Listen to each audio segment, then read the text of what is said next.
सुधार साथियों, सांस्कृतिक बदलावों के ऐसे वीडियोस के लिए चैनल को सब्सक्राइब करें, लाइक, शेयर और कमेंट करें।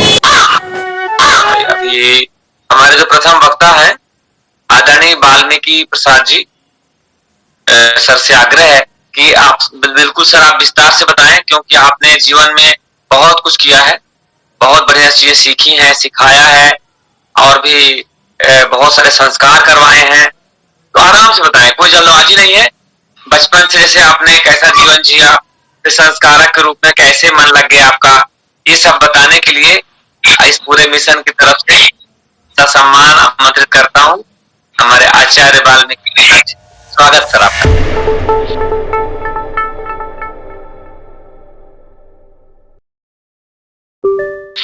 सभी लोगों को नमो बुद्धाय, जय भीम। नमो बुद्धाय। तो मैं सर सतना जिला में एक कुंदेरी गांव है, वहाँ का रहने वाला हूँ। एक छोटे से किसान के घर में पैदा हुआ और कार्य क्षेत्र मेरा सीधी जिला सहकारी बैंक हूँ। और बचपन में मेरे पिताजी रामायण प्रतिदिन अपनी मदर को, मतलब मेरी दादी को सुनाया करते थे। तो एक तरफ पढ़ता रहता था, एक तरफ उनका रामायण में मेरा जो है दिल जुड़ा रहता था, मन जुड़ा रहता था, इधर पढ़ता भी था। तो मैंने बड़ी गहरी रुचि इसके धार्मिक उसमें रही है। लेकिन पता नहीं कैसे फिर दूसरी भी मेरे अंदर एक दूसरी विचारधारा भी चलती थी, मैंने एक तरह से पाखंड से अलग है, कुछ और चीज जानने की। तो मैं जैसे जैसे मतलब बड़ा हुआ तो आचार्य श्री राम शर्मा जी के जो सदवा के दीवार लेखन में रहते, दीवारों में लिखे रहते हैं, वो मेरे नजर में आए। तो मुझे वो दीवार लेखन बड़ा आकर्षित किया।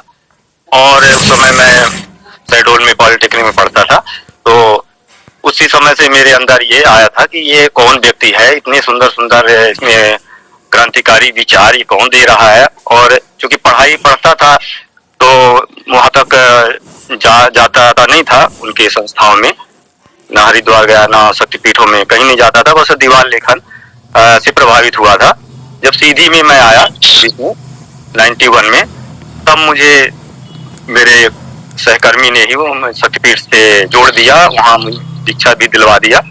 और उसके बाद फिर साल में प्रति 9 दिन के लिए हर वर्ष में शांति कुंज हरिद्वार जाने लगा। तो उसके बाद फिर मैंने 1999 में 1 महीने का सत्र किया। वहाँ पर सत्र चलते हैं सर, 9 दिन के, 1 माह के, 3 माह के संगीत सत्र, 15 दिन की शिविर सत्र चलते हैं प्रशिक्षण के। तो मैं हेलो कंटिन्यू रखो सर। जी, तो फिर मैंने 1 माह का, मेरी अंदर इच्छा हुई कि मैं संस्कार सीखूं। तो संस्कार और ये संगीत और मतलब उसमें वक्ता का भी उसमें प्रशिक्षण रहता है। ये सब मैंने 1 माह का प्रशिक्षण लिया। क्योंकि मेरी संस्कृत में थोड़ा समझ अच्छी थी, मैंने 8वीं तक पढ़ा था संस्कृत, मैंने विशेष योग्यता संस्कृत में रही है, और वैसे तो मैथ से हूँ मैं। और तो उसके कारण मेरी वहाँ पर अच्छा मतलब सीखा, एक महीने वहाँ रहा तो उसमें मेरे संस्कृत बोलने में एक अच्छी शुद्धता मैंने उसमें अभ्यास भी किया, तो अच्छी शुद्धता आई। तो स्थिति ये हो गई कि शक्तिपीठ में जो भी कार्यक्रम संस्कार होते थे तो लोग मुझे बुलाने लगे। वहाँ के जो मुख्य ट्रस्टी है, कोई शादी आती थी तो बोलते थे सिंगराम जी को बुलाओ। और 2006 में मध्य प्रदेश में मुख्यमंत्री कन्यादान योजना प्रारंभ हुई थी। तो शासन ने शक्तिपीठ गायत्री शक्तिपीठ सीधी को आमंत्रित किया कि भाई ये लोग सामूहिक कार्यक्रम कराने क्या इनके अंदर कला है, इनसे करवाया जाए। तो उसमें एक साथी के साथ मैं पुरोहित की भूमिका निभाया था। उसमें लगभग 72 जोड़े विवाह संस्कार हुए थे शासन की। और उसके बाद उसके पहले जो है अश्वमेध यज्ञ चले थे 1994 में। तो उस समय एक श्रृंखला चलती थी गांव गांव में पंचकुंडी यज्ञ कराना। तो उसमें हम लोगों की 5 लोगों की टोली थी, जिसमें हम थे, हमारे रीवा के केपी वर्मा जी हैं और 2-3 और साथी मिला करके हम लोग एक टोली थी। और पंचकुंडी यज्ञ गांव-गांव में कराते थे। तो इस तरह से पंचकुंडी यज्ञ, विवाह संस्कार और यहाँ तक कि मैंने ये मरने पर जो त्रयोदशी संस्कार होता है ये भी मैंने करा है, पिंडदान संस्कार करा है, ये श्राद्ध तर्पण। अपने यहाँ सीधी में पटेल समाज बहुत ज्यादा है, पटेल है, विश्वकर्मा है, तो ये हमको सीधी से हमको वहाँ बुलाया करते हैं। सिहावल विकास खंड है, यहाँ ज्यादा है, तो ये लोग हमको विशेष रूप से बुलाते हैं, तो वहाँ हमने ये सब संस्कार कराए। मैं अपने घर में यदि ये उपलब्ध हो पाए तो ठीक है, नहीं तो मैं अपने घर में बच्चों के संस्कार, जन्मदिन संस्कार ये अपना मैं खुद कर लेता हूँ। और अभी पिताजी का पिछले वर्ष स्वर्गवास हुआ, तो मैंने कोई पंडित नहीं बुलाया। वहाँ पर मैहर में शक्तिपीठ से जुड़े हुए अखिलेश पटेल साहब है, वो कृषि विभाग में ग्राम सेवक है, वहाँ उधर पूरा संस्कार वो कराते हैं मैहर क्षेत्र में। तो उनका मुझे जानकारी मिली, तो उनसे मैंने अपना घर में पिताजी का त्रयोदशी संस्कार करवाया। दूसरे दिन बल्कि उनको टाइम नहीं था, तो फिर मैंने ही जो है बरखी का संस्कार खुद करवाया। तो ऐसा लोग आग देखते तो है, समाज के देखते हैं, विरोध नहीं करते हैं, लेकिन हिम्मत नहीं जुटा पाते कि वो लोग भी अपने घर में ये कार्यक्रम इस पद्धति से करवाएं। और तो मैंने लगभग 1000 के आसपास तो संस्कार कराया होगा सर, और बड़ी रुचि से करवाया मैं। उसके बाद मैंने तो इसमें क्या कि धर्म में जो पाखंड है कि कोई जाति विशेष का ही करा सकता है, तो ये मेरे को देखने को मिला कि ऐसा कुछ नहीं है। वहाँ शांति कुंज हरिद्वार में इसकी व्यवस्था है, हर वर्ग, किसी भी वर्ग का आदमी वहाँ जाके प्रशिक्षण प्राप्त करे और अपना यहाँ पर उसका उपयोग करे, बिल्कुल निडर होकर के। ऐसा नहीं है कि वो कोई अधर्म कर रहा है। यहाँ पर तो भय दिखाने के लिए लोग बाग खड़े हुए हैं, पूरी एड़ी चोटी लगा करके कि ये जो है ये कराए, ये ब्राह्मण का धर्म है, ब्राह्मण के मुख से जो कर्म कांड कराया जाएगा, संस्कार कराया जाए, तभी फलित होगा, नहीं तो अनर्थ होगा। ये तो यहाँ पर खड़े हुए हैं कमर कसे। तो अपन को हिम्मत जुटाना है कि वो जो संस्था है वो भी धार्मिक संस्था ही, गायत्री शक्तिपीठ, गायत्री शांति कुंज हरिद्वार इतना बड़ा मिशन पूरे विश्व स्तर का है, वो इस चीज की हमको लाइसेंस दे रहा है करने के लिए, तो हम क्यों डरे। लेकिन हमारे ही बीच के लोग इतने भयभीत हो गए हैं, इतना उनके अंदर भर दिया गया दिमाग में, वो पश्चिमी पढ़ा हुआ जो व्यक्ति है उससे करवा लेंगे, लेकिन हमारे ग्रेजुएट लोग, पढ़े लिखे लोग जिनको अच्छा बोलना आता है, अच्छा श्लोक पढ़ लेंगे, उनसे वो कराने में डरते हैं।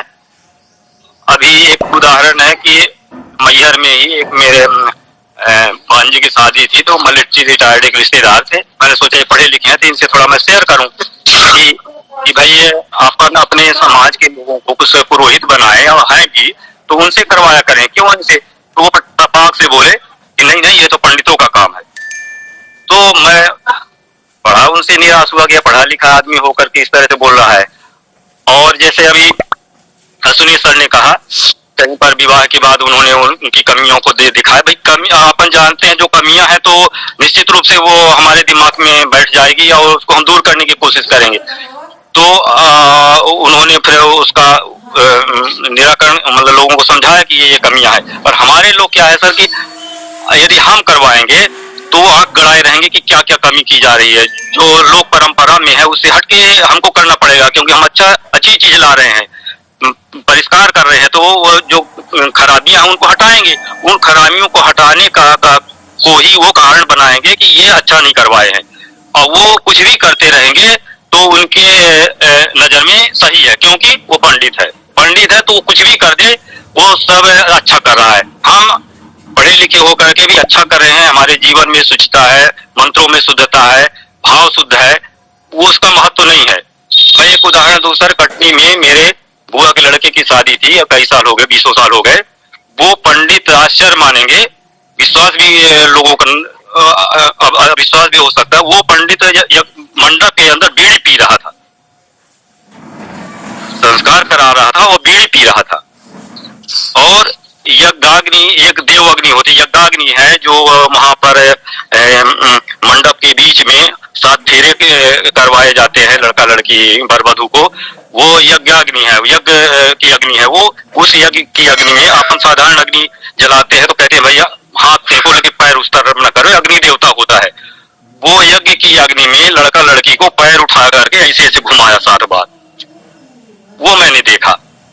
तो ये लोगों के अंदर न तो कर्मकांड सही कराते हैं, न मंत्रों में शुद्धता है, न जीवन में शुचिता है। इस चीज को अपने लोगों को समझना चाहिए और अपने लोगों से करवाना चाहिए।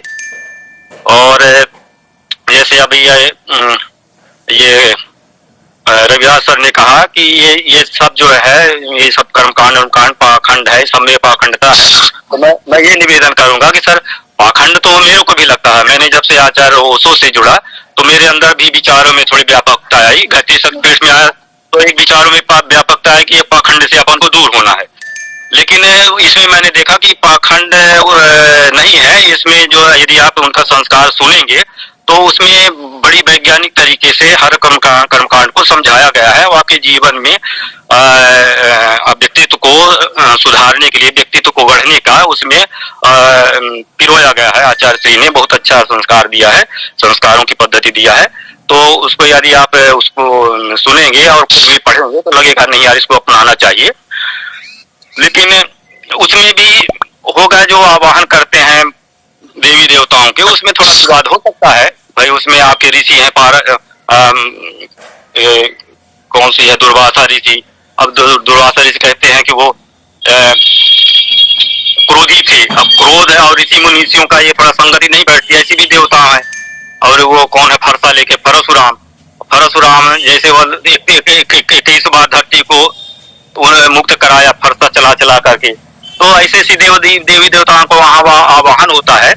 तो अपने महापुरुष हैं, बौद्ध भगवान बुद्ध हो गए, ऐसे लोग, ऐसे महापुरुष, ऐसे देवी शक्तियों का आवाहन उसमें नहीं किया गया है। तो इससे मैं भी सहमत नहीं हूँ कि ये गायत्री शक्ति में जो आवाहन होता है, मंत्र है, इसके अलावा कुछ नहीं अपनाना चाहिए। मैं तो चाहता हूँ कि दूसरी पद्धतियों को भी अपन को अपनाना है। मैं खुला दिमाग रखता हूँ इस बारे में। और उसमें भी कुछ पाठ किया जाए, संक्षिप्त करने की जरूरत है। मैं कराता हूँ, लेकिन जब से ओशो जी से जुड़ा तो थोड़ा सा कम हो गया है। और यह है कि मैं अपने घर में, अपना विकल्प है, मैं खुद हूँ, मैं अपने घर में उनको न बुला करके मैं खुद करता हूँ। और जिनको जरूरत हो तो बुलाते हैं तो वहाँ अपना समय देता हूँ। बस यही समाज के लिए अपना योगदान मानता हूँ। और समाज यदि अब कुत्ते की पूंछ तो है सर, अब जितना अपन अपेक्षा करते हैं उतना नहीं हो पा रहा है।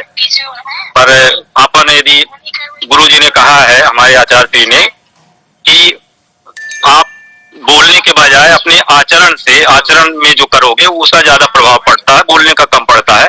तो अपन आचरण में ला करके, आचरण के द्वारा लोगों को संदेश देने के राह पर चल रहे हैं। और यही अपना योगदान है। अधिक से अधिक लोगों को इसमें जोड़ भी रहे हैं कि आप संस्कार सीखो और संस्कार कराओ, अपने घर में कराओ। और ये जो धार्मिक पाखंड है इससे समाज को निकालना है अपन को।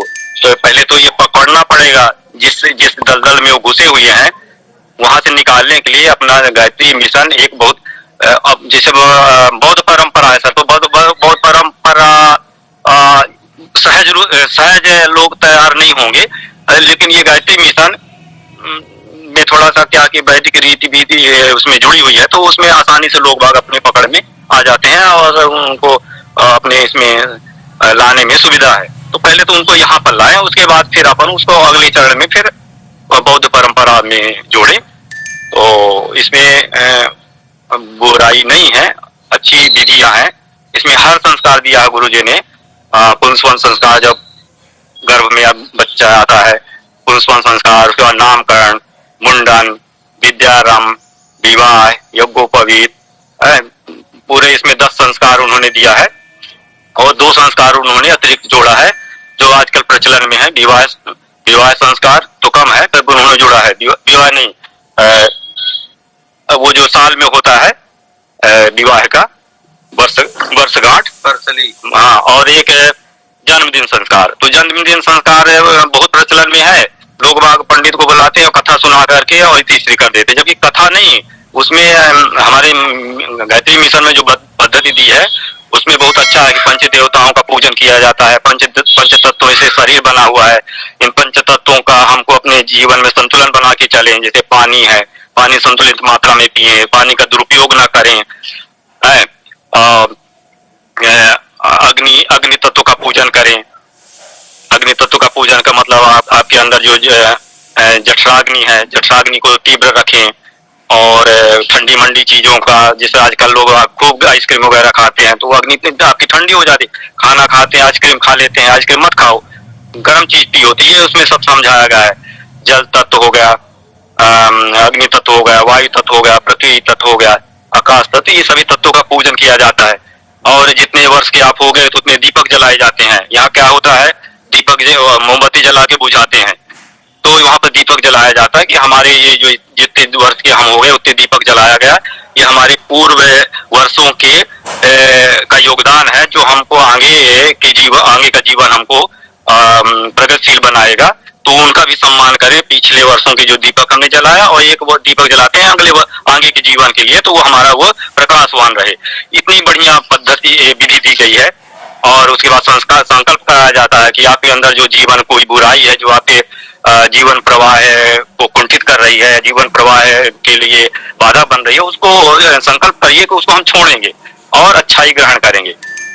तो इस तरह से जन्मदिन संस्कार और विवाह दिन संस्कार, जो हमने विवाह में जो प्रतिज्ञाएं ली थी उसका नवीनीकरण हो जाए, जिससे हमारे आगे वाला जो वर्ष है वो सुखमय जीते, प्रेमपूर्ण जी, सामंजस्य बना करके पति पत्नी के बीच में उसको नवीनीकरण कर देते हैं। और वो पूरा का पूरा जो है जन्म विवाह संस्कार के समय वो सिखाया जाता है। दूसरी पद्धति में मुझे नहीं मालूम, लेकिन गायत्री पद्धति में बहुत अच्छे ढंग से संकल्प कराया जाता है विवाह में कैसे उनका जो है दाम्पत्य जीवन कभी खंडित हो ही नहीं सकता, न उनके जीवन में कभी कटुता आ सकती है।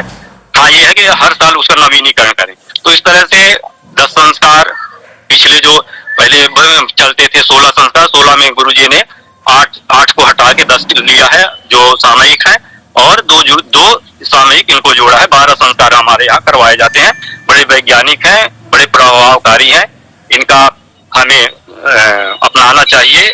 और इसी को लेकर के हम अपना पुरोहित तैयार करें, अपने पुरोहित उसका उपयोग करें और लोगों को पाखंड से बाहर निकालें। तो मेरा सर इतना बताना था सभी लोगों से निवेदन करके।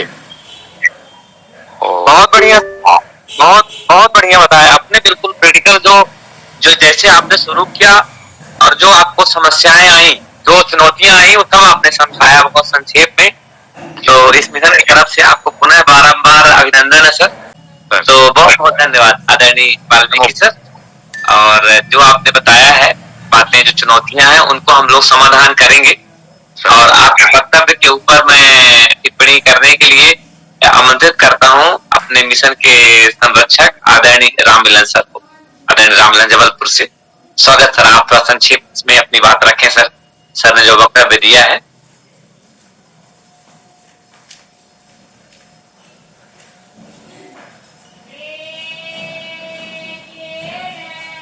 जी, आदरणीय राममिलन सर, क्या आप सुन पा रहे हैं हमारी बात?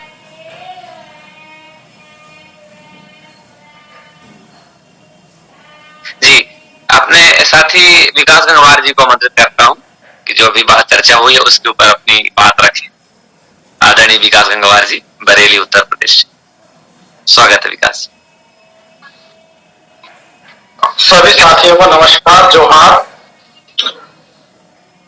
मैं आदरणीय वाल्मीकि प्रसाद जी का भी वक्तव्य सुन रहा था और उसमें मेरा एक पॉइंट है सर से कि हमारा परिवार भी गायत्री परिवार से काफी समय से जुड़ा हुआ, बहुत पहले जुड़ा हुआ। अभी 2 साल पहले मैं अपने बड़े बेटे शिवाजी का जन्मदिन मनवा रहा था, तो ओबीसी वर्ग की महिला है वो, जो मतलब पुरोहित है, वो संस्कार करवा रही थी। तो हमने कहा कि हम इनके साथ ही अपने जो हमारे जो पूर्वज है, हमारे दादा, उनके भी चित्र रखना चाहेंगे, जिससे कि उनका भी सम्मान हो, उनका भी आशीर्वाद हम ये मान रहे हैं कि देवी देवताओं को मिल रहा तो हमारे पूर्वजों का आशीर्वाद भी हमको मिले। तो जो पुरोहित महिला थी उन्होंने उसका विरोध, हालांकि वो भी मतलब वो भी कुल बिरादरी की थी, ओबीसी वर्ग से वो महिला भी आती थी, लेकिन उन्होंने उस चीज का विरोध किया, बोले नहीं ये तो गायत्री परिवार का अलाव नहीं है, ये तो वर्जित है एकदम, ये तो आप बहुत बड़ा पाप कर रहे हो हमारे लिए, ये तो बहुत गलत चीज है। आदरणीय दिलीप गंगवार जी भी इस मिशन से अभी भी जुड़े, मतलब शुरू से जुड़े हुए हैं और इस मीटिंग में भी सम्मिलित हैं। उनके वक्तव्य, उनके ध्यान में ये चीज है, तो उन्होंने उसमें कहा कि नहीं दीदी ये तो बहुत अच्छी चीज है कि अपने पूर्वजों को भी हम याद कर रहे हैं और ऐसा हमको करना भी चाहिए। हमको अपने पूर्वजों के साथ साथ अपनी फसलों को, अपने कृषि यंत्रों को, इनको भी सम्मिलित करना चाहिए, जिनसे या फिर हम जिस रोजगार से जुड़े हुए हैं उस रोजगार को भी सम्मिलित करना चाहिए, जैसे कि हमारी भावना उस रोजगार के प्रति और देवी देवताओं के साथ साथ अपने कर्म के प्रति, अपने पूर्वजों के प्रति भी पवित्र होती जाए। तो मैं आदरणीय बालमी प्रसाद जी से ये जानना चाहूंगा कि क्या हमको ऐसा करना चाहिए या नहीं करना चाहिए, और करना चाहिए तो हमको लगता है सारे पुरोहितों को भी इस चीज को आगे बढ़ाना चाहिए। धन्यवाद सर। बिल्कुल सर, करना चाहिए, बिल्कुल सब सभी देवी देवताओं को। तो मैंने निवेदन किया, आपने कहा भगवान बुद्ध की भी वहां पर रखना चाहिए और उनके मंत्र का आवाहन इसमें जोड़ना चाहिए। हालांकि आचार्य श्री राम शर्मा जी के समय बड़ी चुनौतियां थी यह समाज को इस पाखंड से दूर करने के लिए, तो उन्होंने इतना हिम्मत नहीं जुटा पाया था। उन्होंने वैदिक विधि को ही लेकर के चला, उनकी मजबूरी अपन समझे, लेकिन अब ऐसी मजबूरी नहीं है, अपन उनको जोड़ सकते हैं। अभी हमारे सीधी में एक समन्वय मिशन है, वहाँ के स्वामी जी ने एक पूजा पद्धति बनाई है, उसमें यहाँ तक कि मुस्लिम जो धर्म पैगंबर है उनको भी आवाहन मंत्र में जोड़ा है और सभी धर्म के उनको जोड़ा हुआ है। तो वो भी अपने शक्ति गायत्री मिशन के ही से माने अलग एक उन्होंने मिशन बनाया है, समन्वय मिशन। उन्होंने एक संविधान भी लिखा है, बड़े आश्चर्य की बात है कि कोई एक व्यक्ति संविधान लिखा हुआ है। तो ऐसा सबको रख सकते हैं सर, सभी महापुरुषों का अपने उस देवमंच में स्थान दे सकते हैं। वो संकुचित विचारधारा है जिन्होंने ऐसा किया है। मैं निवेदन करूं कि इसमें भी कुछ संकुचित विचारधारा के लोग हैं, वो चाहते हैं कि मिशन के जो मूल उद्देश्य था, इन संस्थापक आचार्य श्री जी का जो मूल उद्देश्य था, उस उद्देश्य से हटके लोग अपना मिशन उसमें चलाना चाहते हैं, तो वो इसको विरोध करेंगे, वो ये भी विरोध करेंगे। अभी गायत्री शक्तिपीठ सीधी में एक पटेल जी आचार्य जी हैं, पुजारी हैं वहां पर, तो वहां पर अभी मुख्य ट्रस्ट बना दिया गया एक मिश्रा जी को। उन्होंने एक द्विवेदी को लेके रख दिया कि क्या भ्रम फैला रहे हैं कि पंडित को रखेंगे तभी लोग बाग आएंगे, नहीं तो लोग बाग कट रहे हैं, जबकि बिल्कुल झूठी बात है। तो वो अपना एजेंडा गुपचुप तरीके से इसमें घुसेड़ते हैं, अन्य देवी देवताओं का कहेंगे कि हाँ मत रखो, ये बिल्कुल नहीं हो सकता। ऐसा नहीं है सर, अपन रख सकते हैं, हम उसका हम स्वागत करते हैं और हम रखते भी हैं। कभी कभी तो ऐसा होता है कि हम इनकी बिल्कुल नहीं रखते, ना आचार्य श्री की, ना गायत्री माता की, ना किसकी। वो जिनको चाहे उनको हम रखे और उसी गायत्री विधि से कार्यक्रम करवाते हैं सर। तो मेरा यही कहना था, इसमें स्पष्टीकरण अपना। बहुत बढ़िया आचार्य वाल्मीकि जी। और हम लोग यही इसी बात को, हमें जो सैद्धांतिक रूप से ये बात चली आ रही है उसी को तोड़ने का, उसी भ्रम को तोड़ने का हमारा मिशन है कि हमें भावनाओं का विकेंद्रीकरण करना है। भावनाओं का विकेंद्रीकरण भी एक अलग कॉन्सेप्ट है, इसके ऊपर कभी और भी चर्चा होगी। जैसे मान लीजिए कि अगर हर गांव में, हर परिवार के अपने अपने कुल देवता होते थे, जिनके पूजा पाठ हमारी माताएं, हमारी दादी, हम सब लोग करते थे, लेकिन बाद में क्या हुआ, धीरे धीरे क्या किया, जो कि एक भावनाओं को केंद्रीकरण कर दिया कि सबका बोले भाई सबके भगवान राम है, एक सब भगवान कृष्ण है।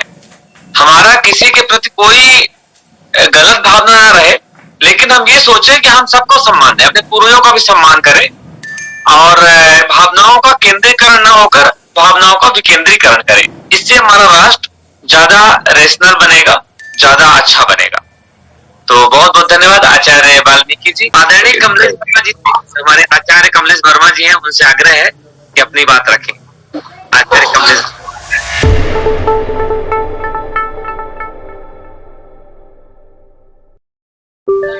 धन्यवाद जनार्दन जी। आ रही आवाज हमारी? जी सर, जी आवाज आ रही सर। इस पुरोहित शोध संस्थान में जुड़े हुए सभी महान भावों को सादर प्रणाम। मेरा नाम कमलेश प्रसाद वर्मा, मैं रीवा से हूँ और मध्य प्रदेश पूर्व क्षेत्र विद्युत वितरण कंपनी लिमिटेड में से सेवानिवृत्त हूँ। और मैं गायत्री मिशन से काफी लंबे समय से जुड़ा था और आज जो हम एक पुरोहित की तरह कार्य कर रहे हैं, इसकी देन भी ये गायत्री परिवार को ही है। हमारा संदेश यही है कि हमारे समाज के, ओबीसी समाज के या कोई भी समाज के लोग हैं, उनको भी इस मिशन से जुड़ना चाहिए जो आपने ये खड़ा किया है। और एक ये प्लेटफॉर्म है जहां हम आपस में एक दूसरे के विचारों को सुनते हैं और हम अपने अंदर अपने स्वयं को तैयार करें कि हम इस कार्य को करें। अगर हमको ये समझ में बात आती है और हमारे पास क्षमता है और हम क्षमता पैदा कर सकते हैं तो हमें करना चाहिए, तभी ये बदलाव आएगा। तो निश्चित रूप से समाज में धीरे धीरे करके हर लोग कराने लगेंगे। हमने शुरुआत यहीं से किया था, अपने घर से किया था। वाल्मीकि सिंगरौल जी हैं, इनको ही बुलाया था और मैं अपने घर में शादी किया था जब बच्चे की, तो मैं सीधे से सारी टीम लेके आया था और वहां शादी हुई थी। और एक शाम को ही बारात आई, रात तक सारा कार्यक्रम समाप्त करके उस दिन विदा भी कर दिया था। मैंने सारी चीजें एक दिन में किया था और इसका एक ये नमूना भी देना चाहते थे कि लोग इसको देखें, समझें और करें। हालांकि लोगों में, समाज में एक फियर होता है, डर होता है। समाज एक है, जैसा कि जयदीप सिन्हा जी कहते थे कि सामाजिक संरचना जो है ये एक बहुत बड़ा जाल है और इस जाल में लोग फंसे हुए हैं। उससे वो डर उनको है कि हमको लोग क्या कहेंगे। वो ये नहीं, वो जानते हैं, समझते हैं, पर उनको लगता है कि लोग क्या कहेंगे कि अरे ये इनसे विवाह कराया है, इनसे संस्कार कराया है, पंडित से नहीं कराया है। और वो उनकी जो बिलीफ सिस्टम बना है कि पंडित ही कराएगा तभी ये पुण्य मिलेगा हमको। तो इस चीज को तोड़ने की जरूरत तो है और ये मिशन अच्छी तरह से कार्य कर रहा है। पर हमको लोगों के अंदर जो बिलीफ सिस्टम बना है उसको भी तोड़ना है। उसको तोड़ने के लिए दूसरे लोगों के विचारों को सुनना और जानना बहुत आवश्यक है। तो ये जो धार्मिक अस्त्र है, धार्मिक मान्यताएं हैं, इसको अगर हमको अपने पक्ष में करना है तो हमारे पुरोहितों को होना आवश्यक है। और समाज में सेपरेशन बहुत है। ऐसा माना जाता है कि अभी हमारी जो धरती है थर्ड डायमेंशन में है और यहाँ पर सेपरेशन है। हर कोई अपने आप को अलग मानता है और इसीलिए ये विषमता बहुत है। पर अभी सारे वैज्ञानिक तथ्य आ रहे हैं और मैं देख रहा हूँ, समझ रहा हूँ और पढ़ भी रहा हूँ कि बहुत जल्दी धरती जो है फिफ्थ डायमेंशन में शिफ्ट होने वाली है। और विचार क्रांति क्या, ये एक नया युग की शुरुआत होने वाली है। युग परिवर्तन का समय है। तो ये यही समय है जो संक्रमण समय है, जिस समय विचार बहुत तेजी से आएंगे और लोग आगे आए और वो जो करना चाहेंगे वो कर सकेंगे। बस जरूरत है कि हम अपने अंदर अपने आप को जागृत करें और लोगों के अंदर के बिलीफ सिस्टम को तोड़ें और एक नया विचार दें, तो निश्चित रूप से हम सफल होंगे।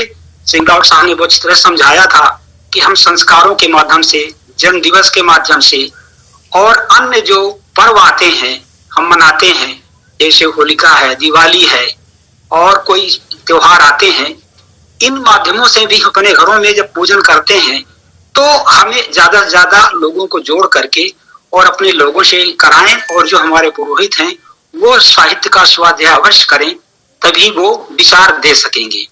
और सामने जहां हम संस्कार कराते हैं वहां के लोगों की, उपस्थित लोगों की मानसिकता को समझें और उनको हम कैसे, किन विचारों के द्वारा आगे बढ़ाएं।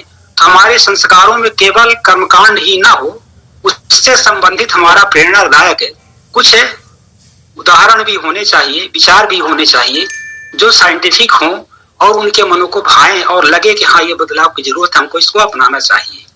तो हम समझते हैं कि हम इस मिशन को अच्छे कामयाबी तक ले जा सकेंगे। धन्यवाद, मैं इतना कहना चाहूंगा।